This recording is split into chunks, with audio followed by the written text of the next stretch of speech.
আমি এই ব্যবসা করি, আমার 4 জন পোলাপান আছে, আমার স্বামী যা ইনকাম করে তা দিয়ে আমার চলে না। মাদারীপুরের শিবচরে ইয়াবা ট্যাবলেট বেচা কেনার সময় যৌথ বাহিনীর অভিযানে বন্যা আক্তার নামের এক মাদক ব্যবসায়ীকে গ্রেপ্তার করেছে পুলিশ। বুধবার সন্ধ্যায় শিবচর পৌর শহরের কেরানীবাটে এলাকায় গোপন সংবাদের ভিত্তিতে অভিযান চালিয়ে তাদেরকে গ্রেপ্তার করা হয়। এ সময় মাদক ব্যবসায়ী জুয়েল ব্যাপারীর স্ত্রী বন্যা আক্তার ছাড়াও আরও তার 2 সহযোগীকে গ্রেপ্তার করা হয়। গ্রেপ্তারকৃতরা হলেন ওই এলাকার আব্দুর রব সর্দারের ছেলে সুমন সর্দার ও বাবুল ব্যাপারীর ছেলে মামুন ব্যাপারী।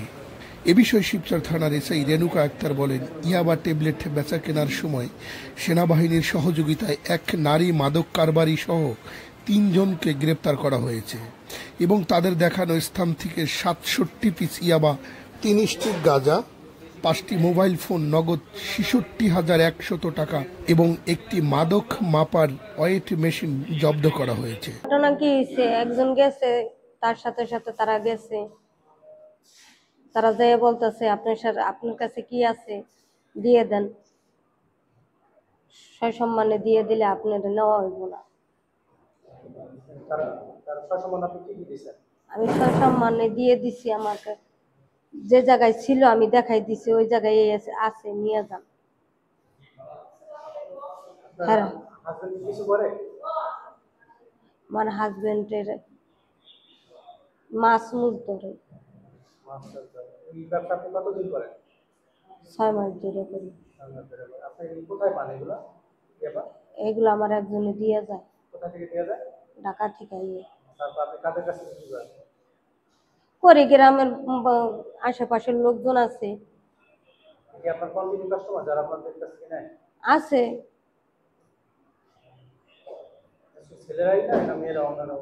না, কোনো মেয়ে নাই।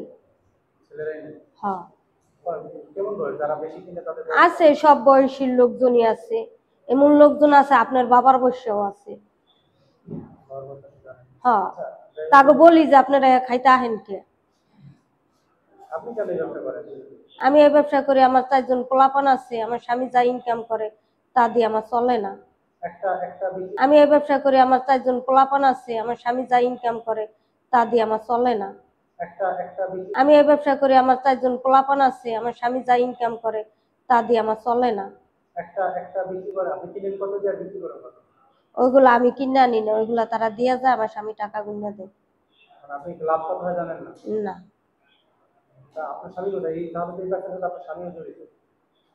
সে খায়, সে আনে। সঙ্গীয় ফোর্সসহ এবং আর্মিদের সহযোগিতায় যৌথ অভিযান পরিচালনাকালীন সময় মাদক ব্যবসায়ীর সংবাদ পেয়ে আমরা মাদক ব্যবসায়ীর বাড়িতে অভিযান চালাই এবং তার হেফাজত হইতে এবং তার দেখানো মতে আমরা মাদক এবং টাকা, মোবাইল জব্দ করি এবং তার সহযোগী আসামি 2 জন, তাদেরকেও আমরা গ্রেপ্তার করতে সক্ষম হই এবং ব্যবসায়ীকেও আমরা গ্রেপ্তার করতে সক্ষম হই। মাদক টোটাল 67 পিস ইয়াবা, 7 গ্রাম গাঁজা, একটা ওয়েট মেশিন এবং 66,600 টাকা উদ্ধার করিয়া জব্দ তালিকা মূল্যে জব্দ করি এবং উপস্থিত সাক্ষীদের স্বাক্ষর গ্রহণ করি। জব্দ তালিকার আলামত সহ এবং আসামিদের আমরা হেফাজতে গ্রহণ করতে সক্ষম হই।